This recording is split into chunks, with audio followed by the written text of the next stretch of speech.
आज का जो टॉपिक है वो है नॉर्मलता यानी नॉर्मेलिटी। ठीक, देखिए अभी तक हमने मोलैरिटी टाइप्स ऑफ सॉल्यूशन यानी विलेन के प्रकार और सांद्रण के बारे में हम पढ़ चुके हैं, यानी कंसंट्रेशन के बारे में। और कंसंट्रेशन को निकालने के बहुत सारे मेथड्स थे, उसमें हम भार प्रतिशत यानी percentage, wait percentage, volume percentage यानी आयतन प्रतिशत, मोलैरिटी यानी मोललता मोलरता, ठीक है, इतना हम पढ़ चुके हैं। आज का जो टॉपिक है वो है 6 नंबर का, ये है नॉर्मलता। ठीक, देखिए क्या होता है कि विलेन के 1 लीटर में उपस्थित विलेय के ग्राम तुल्यांकों की संख्या उस विलेन की नॉर्मलता कहलाती है। यानी the number of gram equivalents of a solute present in 1 litre of a solution is called the normality, ठीक है, ऑफ सॉल्यूट, दैट सॉल्यूट। यानी इसे एन से डिनोट करते हैं। एन इक्वल टू हो जाएगा विलेय के ग्राम तुल्यांकों की संख्या बटे विलेन का आयतन लीटर में, यानी number of gram equivalent of solute and volume of solution in litre. अब सबसे बड़ी बात आती है इसमें कि विलेय के ग्राम तुल्यांक यानी number of gram equivalent of solute कैसे निकालते हैं। तो उसके लिए भी एक फॉर्मूला होता है कि ग्राम इक्विवेलेंट ऑफ सॉल्यूट यानी विलेय के ग्राम तुल्यांक इक्वल टू होता है आपके पास, ये देखिए फॉर्मूले दिखा देता हूँ आपको। विलेय के ग्राम तुल्यांक इक्वल टू होता है आपके पास विलेय का ग्राम में भार, यानी अगर 5 ग्राम 6 ग्राम जो भी है, मतलब ग्राम में होना चाहिए भार, केजी में नहीं होना चाहिए। अगर केजी में होगा तो आप उसे ग्राम में कन्वर्ट कर देंगे। और विलेन का तुल्यांकी भार निकाल तुल्यांकी भार गिवन रहता है अधिकतर आपको, ठीक है। तो ये हो गया, यानी एन इक्वल टू सीधे सीधे हो गया weight in gram of solute and gram equivalent weight into volume of solution in litre. यानी विलेन का जो तुल्यांकी भार है वो ऐसे निकाला जाता है, ठीक है। कैसे? इक्विवेलेंट वेट ग्राम में और उसका वॉल्यूम जो होगा वो लीटर में, ठीक है। ये हो जाएगा, सॉरी ये तो है नॉर्मेलिटी के लिए ना। इतना तो हो गया आपका, क्या इतना हो जाएगा आपका ग्राम तुल्यांक यानी नंबर ऑफ ग्राम इक्विवेलेंट, और साथ में अपॉन में आ जाएगा आपका वॉल्यूम ऑफ सॉल्यूशन यानी विलेन का आयतन। तो ये है आपका नॉर्मलता यानी नॉर्मेलिटी। इस पे रिलेटेड भी क्वेश्चन आ सकते हैं आपके पास पेपरों में। तो न्यूमेरिकल का जो सेशन आएगा तो उसमें हम न्यूमेरिकल करेंगे सभी से रिलेटेड। अब आ जाते हैं नेक्स्ट टॉपिक जिसका नाम है नॉर्मलता तथा मोललता में संबंध, यानी relation between normality and molarity. There are almost 2 and 3 relation. देखिएगा, नॉर्मेलिटी इक्वल टू होता है molarity into molar mass upon equivalent mass, यानी नॉर्मलता बराबर मोलरता गुणा के मोलर द्रव्यमान यानी उसका जो मॉलिक्यूलर मास होगा वो, और डिवाइडेड बाय तुल्यांकी द्रव्यमान यानी इक्विवेलेंट मास, ठीक। किसी एसिड की अगर बात करेंगे तो उसकी नॉर्मलता क्या होती है, मोलैरिटी की बेसिसिटी से मल्टीप्लाई कर देंगे। मोलैरिटी इंटू बेसिसिटी किसकी, एसिड के लिए। और यही ठीक उल्टा होता है बेस के लिए। अगर बेस की बात करेंगे तो, अगर बेस की बात करते हैं तो normality equal to molarity into acidity हो जाता है यानी अम्लीयता, ठीक। एक और रिलेशन होता है कि N equal to M into valency, valency को हम बोलेंगे संयोजकता, ठीक है। और ये सारी चीज़ें हम छोटी क्लासों में पढ़ चुके हैं, ठीक। अब आ जाते हैं इम्पॉर्टेंट टॉपिक जो कि हमने 11th में भी लगभग पढ़ाई है, कि मोल फ्रैक्शन या मोल अंश या फिर इसे मोल प्रभाज भी बोलते हैं, ठीक है। इसको हम मोल प्रभाज भी कहते हैं,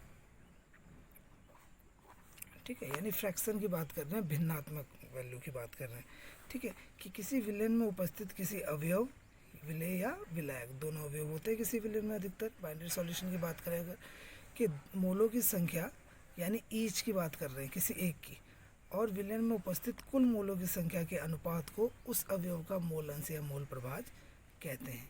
यानी the ratio of the number of moles of an component, solute हो या सॉल्वेंट हो, ठीक है, present in the solution to the total number of moles present in the solution is called the mole fraction of that components. Suppose that, समझ लीजिए कि ये कोई सॉल्यूट है, इसको हमने ए मान लिया, इसमें इतना सॉल्यूट भरा है, इसको हम उल्टा कर रहे हैं, थोड़ा झुका रहे हैं तो ये यहाँ से गिर रहा है, ठीक है। और यहाँ पर इस कंटेनर में बहुत सारा ये कुछ भरा है, बल्कि अभी ये खाली है ताकि इसमें ये सॉल्यूट आ जाए। इसको मान लिया बी। ये है आपका सॉल्यूट यानी विलेय, ये है आपका विलायक यानी सॉल्वेंट। ठीक है, जैसे इसमें मिला देंगे तो ये हमें क्या मिलेगा, ये हमें तब मिल जाता है सॉल्यूशन यानी विलयन। ठीक है, हमने कहा इसमें मोल मान लीजिए स्मॉल एन है और इसमें मोल मान लीजिए कैपिटल एन है मिलाने से पहले, लेकिन जब मिला देंगे तो इसके मोल क्या हो जाएंगे, एन और एन जुड़ जाएंगे। ठीक है, तो मोल फ्रैक्शन क्या होता है, अगर आप सॉल्यूट का निकालेंगे तो कह रहा है कि number of moles of solute divided by total number of mole, यानी टोटल नंबर कितना है, एन प्लस एन। ये हो जाएंगे विलेय के, जिसके ऊपर होते हैं उसके निकालें। तो विलेय को ए माना है तो हमने एक्स ए कर दिया, ये एक्स से डिनोट करते हैं। वैसे काई पढ़ा जाता है इसे, ये इस तरीके से होता है, एक्स की तरह दिखता है, काई पढ़ा जाता था, लेकिन अधिकांश बुक्स में इसको काई की जगह एक्स ही दिखाया जाता है, तो हम भी इसे एक्स ही बोलेंगे। लेकिन ये मूल के बारे में फंडामेंटल जो नॉलेज है ज़रूरी थी कि इसे काई पढ़ा जाता है। और एक्स बी इक्वस टू होता है capital N upon n plus, यानी number of moles of solvent divided by a total number of solution, number of moles of solution. तो ये होता है आपका मोल प्रभाज यानी मोल फ्रैक्शन। देख लीजिए, समझ लीजिए, if moles of solid in a solution n, solvent capital N, तो total number of moles in solution n plus n, तो mole fraction of solute X A और सॉल्वेंट एक्स बी, जो कि अभी थोड़ी देर पहले हमने समझा है। एक चीज़ और होती है कि एक्स ए और एक्स बी यानी chi A plus chi B, that means mole fraction का जो सम होता है सॉल्यूट और सॉल्वेंट, विलेय और विलायक का, वो हमेशा क्या होता है, 1 होता है। ठीक है, अब एक चीज़ और, number of moles equals to होता है given mass upon atomic mass. तो यहाँ पे W जो है वो आपका गिवन मास है, एटॉमिक मास स्मॉल जो दिखा गया है ये है विलेय के लिए, जो स्मॉल अल्फ़ाबेट है ये है फॉर सॉल्यूट के लिए, और जो कैपिटल वाले हैं ये है फॉर सॉल्वेंट के लिए। अब समझ जाइए, स्मॉल एन की जगह डब्ल्यू एन, स्मॉल डब्ल्यू अपॉन स्मॉल एम, यहाँ पे भी क्योंकि स्मॉल एन था तो इसलिए स्मॉल एन की जगह ये, लेकिन यहाँ कैपिटल एन है तो इसलिए कैपिटल हो गए। ठीक है, ठीक, इसके अपोजिट अगर सॉल्वेंट की बात करें तो ये हो जाएगा। आप इस फॉर्मूले का भी यूज कर सकते हैं। ये फॉर्मूला कहाँ से आया है इसको समझ लीजिए, क्योंकि नंबर ऑफ मोल्स जो होते हैं ये जो होते हैं ये होते हैं गिवन मास अपॉन एटॉमिक मास। यानी अगर हम आपसे बात करें कि 5 या 36 ग्राम H2O में नंबर ऑफ मोल्स निकालने हैं, तो गिवन मास इक्वल टू हो जाएगा 36, एटॉमिक मास हो जाएगा इसका H2O का होता है आपको पता है 18, तो देयर इज 2 मोल। अब बात करते हैं हम नेक्स्ट टॉपिक 8 नंबर का है फॉर्मलता यानी फॉर्मेलिटी। ठीक, फॉर्मेलिटी क्या होती है कि किसी विलयन के 1 लीटर में घुले हुए विलयन के ग्राम सूत्र भारों की संख्या, ग्राम सूत्र भार ये याद रखना कि संख्या को विलयन की फॉर्मलता कहते हैं, इसे F से प्रदर्शित करते हैं। यानी the amount of gram formula weight of solution dissolve in a 1 litre solution is called formality. That means F equals to number of gram formula weight और volume of solution in litre, gram सूत्र भार बटे विलयन का आयतन। ठीक, यानी ग्राम सूत्र भार कैसे निकालेंगे, ये निकालते हैं मास ऑफ आयनिक विलयन, यानी किसी आयनिक विलेय का, विलयन बोल रहा हूँ सॉरी, आयनिक विलेय का द्रव्यमान बटे ग्राम फार्मूला वेट। ठीक, ग्राम सूत्र भार जो होता है इस तरीके से भी निकाला जाता है। तो ये हो गया इसका फार्मूला। जब हम इसके रिलेटेड क्वेश्चन करेंगे तो हमें ये ज़्यादा समझ आएगा। ठीक, इसलिए फ़िलहाल अभी आप इसको इससे याद रखिए कि इसका थ्योरी क्या है कि किसी विलयन के 1 लीटर में घुले हुए विलयन के ग्राम सूत्र भारों की संख्या को विलयन का क्या कहते हैं, फॉर्मलता कहते हैं। ठीक है, अब आ जाते हैं नेक्स्ट टॉपिक जिसका नाम है सॉल्युबिलिटी यानी विलेयता। इम्पॉर्टेंट टॉपिक है, आपके पास पेपर में पूछा जाता है, तो थोड़ा ध्यान दीजिएगा। सॉल्युबिलिटी या विलेयता, the maximum amount of solute can be dissolve in a given amount of solvent, यानी जनरली 100 ग्राम मान सकते हैं हम, at a given temperature is termed as its solubility at that temperature. यानी किसी विलायक की दी गई मात्रा में विलेय की अधिकतम मात्रा, ठीक है, आमतौर पर लगभग 100 ग्राम ली जाती है, में घोली जा सकती है। ठीक, इसे उस तापमान पर इसकी विलेयता कहते हैं। दूसरा पॉइंट है इसमें कि the solubility of a solute in a liquid depend upon the following factors, यानी किसी भी द्रव के में विलेय की जो विलेयता होती है ये निम्न कारकों पर निर्भर करती है। कौन कौन से कारक हैं उसे देख लेते हैं। पहले तो विलेयता क्या समझ आया कि विलायक की दी गई मात्रा में विलेय की अधिकतम मात्रा घोली जा सकती है। तो जो मात्रा घोली जा सकती है, तो जितनी तक वो अधिकतम मात्रा घोली जा सकती है वो उसकी सॉल्युबिलिटी कहलाएगी, यानी विलेयता कहलाएगी। ठीक, ये वो फैक्टर हैं, देख लीजिएगा, निम्न कारकों पर निर्भर करती है। तो कारक क्या क्या है? नेचर ऑफ सॉल्यूट यानी विलेय की प्रकृति, नेचर ऑफ सॉल्वेंट यानी विलायक की प्रकृति, ठीक, टेम्परेचर ऑफ सॉल्यूशन यानी विलयन का ताप, और प्रेशर, अगर लिक्विड फॉर्म के केस है तो उसमें दाब भी कार्य करेगा। ठीक है, तो ये तो था आपका विलेयता। विलेयता का मतलब अधिकतर विलेय कितना घोला जा सकता है किसी विलायक में, वह गुण, वह प्रॉपर्टी ही इसकी विलेयता कहलाती है। और विलेयता इन 3-4 चीज़ों पर डिपेंड होती है। ठीक, नेक्स्ट टॉपिक जो कि बहुत ज़्यादा इंपॉर्टेंट है, पेपरों में कई बार पूछा गया है कि what do you mean about Henry law. Henry law किसे कहते हैं, यानी हेनरी का नियम। इम्पॉर्टेंट है काफ़ी, थोड़ा ध्यान दीजिएगा। ये विलियम्स हेनरी ने 1802 यानी 1802 में विलियम्स हेनरी नामक वैज्ञानिक थे। उन्होंने विलेयता से रिलेटेड कुछ प्रयोग करे और उस पर आधारित कुछ अपने निष्कर्ष निकाले और एक नियम प्रतिपादित किया। नियम क्या था? पहले तो Henry law established a quantitative relation between pressure and solubility of a gas in a solvent.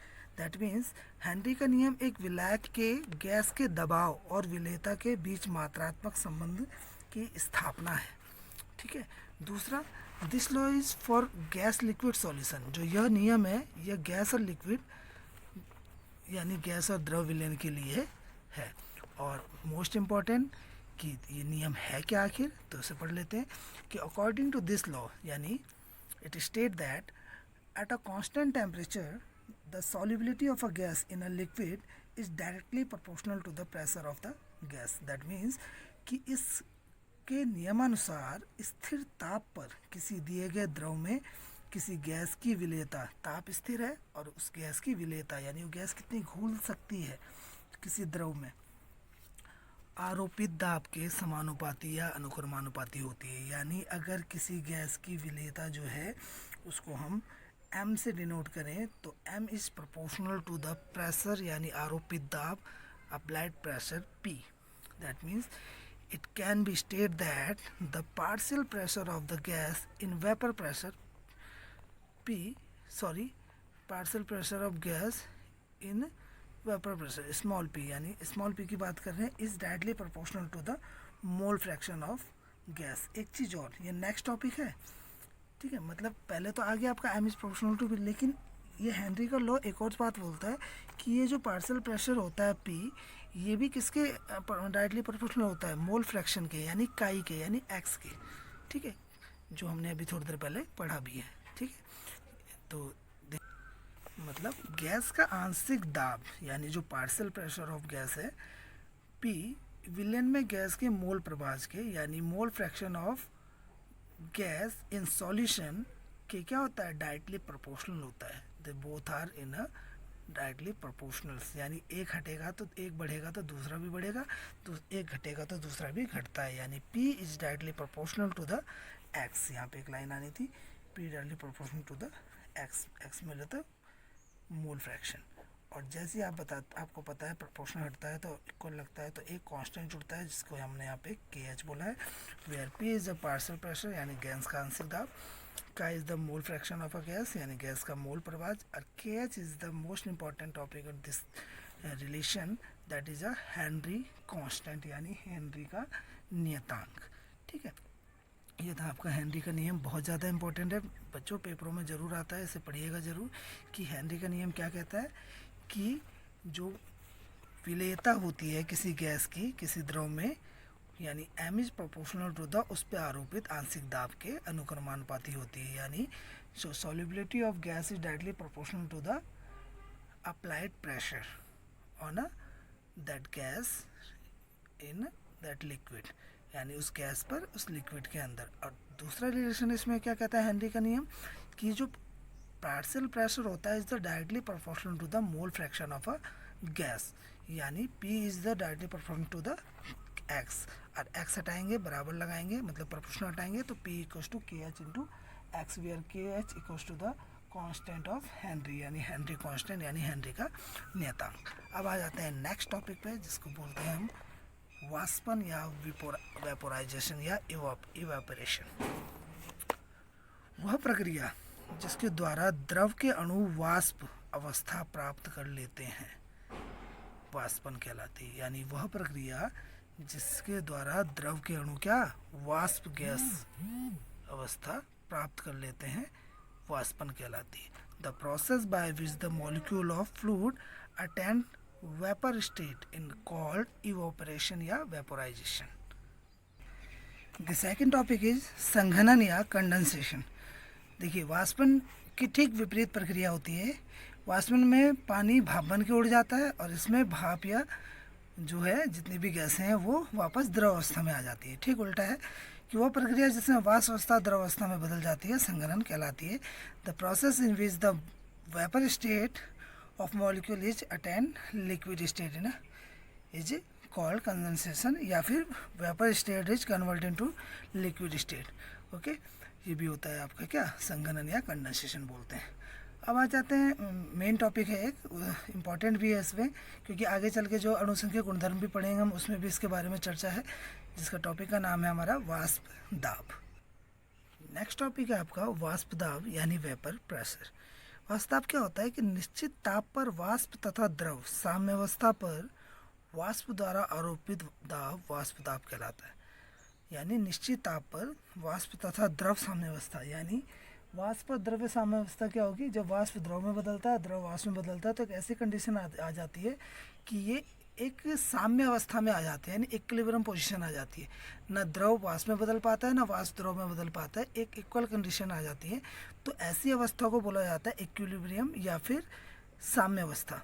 ठीक, तो यानी किसी कांस्टेंट प्रेशर पर जब ये साम्यावस्था की स्थिति आती है तो वाष्प द्वारा जो आरोपित दाब होता है उसी को हम वाष्प दाब बोलते हैं। ठीक है, यानी इक्विलिब्रियम की कंडीशन पे यानी साम्यावस्था की कंडीशन पे जो वाष्प है, ठीक है, वो कितना प्रेशर अप्लाई कर रहा है वो उसी प्रेशर के जो काउंटिंग करेंगे उसी को हम बोलते हैं वाष्प दाब। ठीक है, और ये इम्पोर्टेंट है तो इसे भी आप थोड़ा ध्यान रखिएगा। इसके बाद के जो टॉपिक हैं वो बहुत ज़्यादा इंपॉर्टेंट है, जैसे कि राउल्ट्स लॉ के नॉन वोलेटाइल और वोलेटाइल यानी वाष्पशील और अवाष्पशील के लिए राउल्ट का नियम और उसके गुणधर्म है हमारे पास, आदर्श विलयन अनादर्श विलयन से, तो वो हम पढ़ेंगे लेकिन नेक्स्ट लेक्चर में। तो आज के लिए बस इतना ही, धन्यवाद।